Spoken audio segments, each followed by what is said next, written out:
یاد رکھیے کہ جادو ایک خبیث اور شیطانی عمل ہے، یعنی جادو کفر بھی ہے، جادو میں شرک بھی ہے، جادو ایک شیطانی عمل ہے، جادو کبیرہ گناہ ہے. تو اس کی سنگینی کو سمجھنے کی ضرورت ہے. ٹھیک ہے، یعنی ایک مسلمان اور جادو، یہ دو چیزیں آپس میں میچ نہیں کرتی. یہ شرک بھی ہے، یہ کفر بھی ہے، یہ کبیرہ گناہ بھی ہے، اور یہ خبیث عمل ہے، اور یہ شیطانی عمل ہے. اس لیے اس سے بچنے کی ضرورت ہے. اگر کسی کو آؤٹ آف کیوریوسٹی بھی سیکھنے کا شوق ہو، کیونکہ مشکل یہ ہے کہ اب یوٹیوب وغیرہ پہ ہر چیز اویلیبل ہوتی ہے، کسی کو کچھ سیکھنے کا شوق ہے. پہلے تو لوگ جادوگروں کے پاس جاتے تھے، اب گھر بیٹھ کے بھی اس قسم کی چیزیں سیکھنا شروع کر دیتے ہیں اور اپنا ایمان داؤ پہ لگا دیتے ہیں. تو ایسی چیزوں سے بالکل دور رہنا چاہیے اور سیکھنا بھی نہیں چاہیے. اور اگر کوئی ایسی بیماری یا تکلیف ہو گئی ہے کہ جو کسی طرح کے علاج سے قابو میں نہیں آ رہی، تو بھی ایسے لوگوں کے پاس جانے سے بچنا چاہیے کہ جو اس قسم کے کام کریں اور ایمان خراب کریں. اب جادوگر شیطانوں کو کس طرح انوالو کرتے ہیں؟ وہ پہلے ان کی باتیں مانتے ہیں، ان کے غلط حکم مانتے ہیں. وہ شرک کرنے کو کہتے ہیں تو یہ شرک کرتے ہیں، اور وہ غلط قسم کی باتیں نعوذ باللہ اللہ تعالیٰ کے بارے میں یا اور اسی طرح پیغمبروں کے بارے میں یا دین کے بارے میں یا دین والوں کے بارے میں کرنے کو کہتے ہیں تو وہ ویسے ہی کرتے ہیں، کیونکہ اس کے بغیر وہ بات نہیں مانتے. یعنی پہلے وہ اپنی منواتے پھر اس کے بعد کام کر کے دیتے ہیں.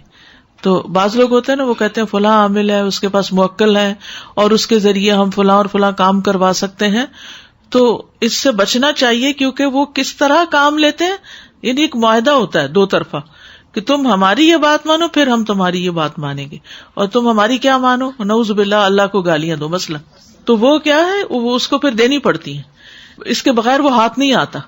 اور پھر وہ اسی طرح غلط طریقے اختیار کرتے ہیں. بعض اوقات آیات قرآنی کو پیریڈز کے خون یا کسی اور نجاست پیشاب وغیرہ سے لکھتے ہیں. اسی لیے کہتے ہیں کہ جو پیڈز ہوتے ہیں ان کو پراپرلی ویسٹ کرنا چاہیے، خصوصاً اگر ان کے اوپر فریش بلڈ ہو تو ان کو ایسے ہی تھرو نہیں کرنا چاہیے. یا تو اس کو پانی کے نیچے تھوڑا کر دیں، یا پھر یہ ہے کہ سارے ملا کے ان کو جلا دیں، یا کسی بھی طرح ان کو ڈسٹرائے کریں. ان کو ایسے کھلا نہ چھوڑ دیں، کیونکہ جنات یا جادوگر کسی طریقے سے یہ خون حاصل کرتے ہیں اور پھر ان سے وہ آیات لکھتے ہیں. اب یہ آیات کی کس قدر بڑی توہین ہے. جب وہ یہ کام کرتے ہیں تو پھر وہ جن ان کے قابو میں آتے ہیں. پھر بعض اوقات قرآنی آیات کو پاؤں کے نیچے لکھتے ہیں. کبھی قرآن مجید کو پاؤں سے باندھ کر بیت الخلاء میں جاتے ہیں، بغیر وضو کے نماز پڑھتے ہیں، اللہ کا نام لیے بغیر جانور ذبح کرتے ہیں، اور شیطان کے بتائے ہوئے جگہ پر جا کر پھینکتے ہیں اس گوشت کو. وہ کبھی آپ نے دیکھا ہوگا لوگ چھتوں پہ پھینک دیتے ہیں، کہتے ہیں چیلیں کھا لیں. اور صدقہ تو انسانوں کو زیادہ ضرورت ہے نا کھانے کی، جو غریب لوگ ہیں، نہ کہ چیلوں کو کھلانے کی، یا پھر کسی ایسے جنگل میں پکواتے ہیں جہاں ان کے چیلے ہوتے ہیں. یا کبھی آیات قرآنی کو الٹا بھی لکھتے ہیں، بیک ٹریک کرتے ہیں. تو اس سے کیا ہوتا ہے کہ وہ معنی بدل جاتے ہیں. ٹھیک ہے نا. اب مثال کے طور پر آپ دیکھیے، ڈاگ کو اگر آپ الٹا لکھیں تو کیا بنے گا؟ ٹھیک ہے نا.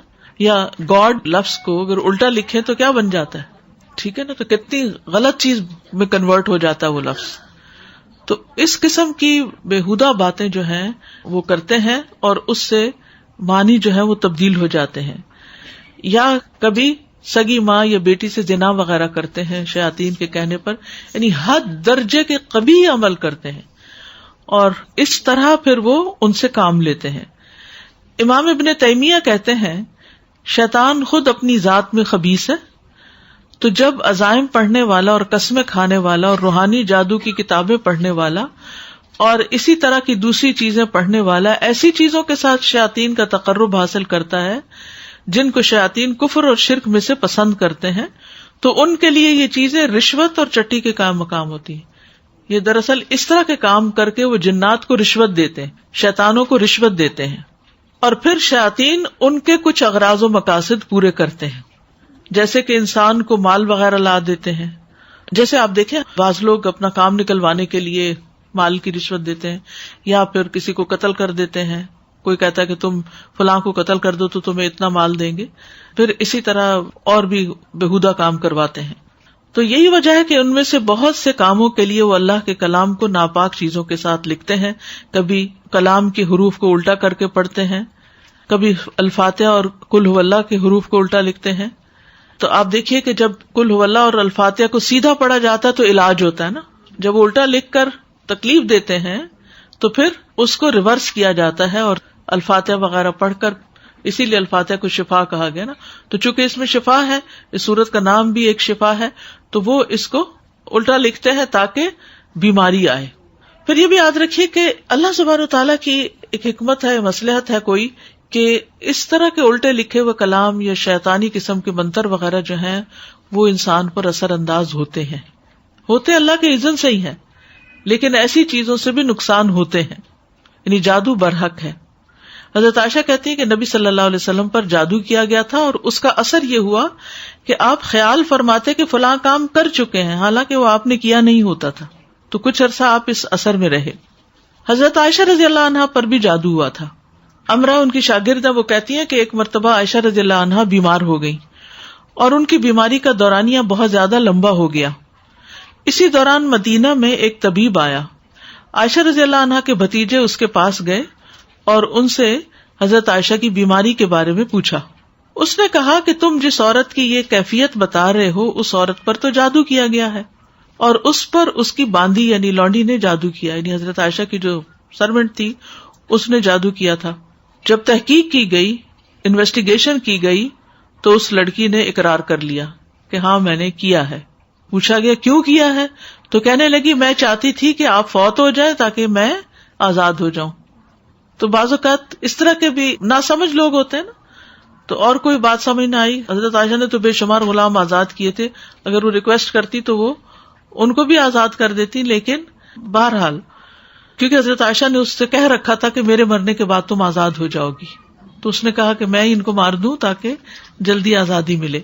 تو جب حضرت عائشہ کو یہ پتا چلا تو انہوں نے پھر اس باندی کو فروخت کر دیا، اسے آزاد نہیں کیا، فروخت کر دیا اور کہا کہ اس کی قیمت جو ہے اس جیسی باندی پر خرچ کر کے اس کو آزاد کر دو، مگر اس کو نہیں ایک طرح سے سزا دی.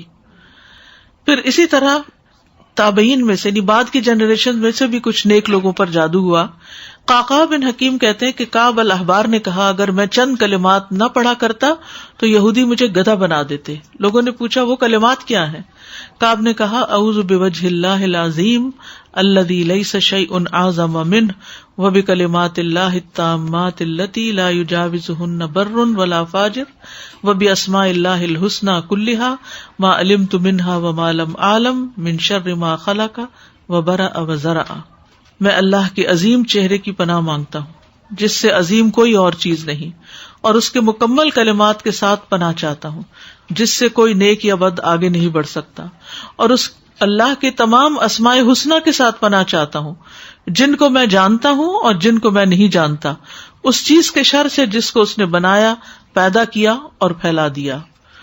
تو یہ دعا جو تھی وہ پڑھتے رہتے تھے، تو اس دعا کی وجہ سے اللہ سبحانہ تعالیٰ نے ان کو محفوظ رکھا، کیونکہ انہوں نے شیلٹر لے لیا تھا، پناہ لے لی تھی اللہ کے چہرے کی.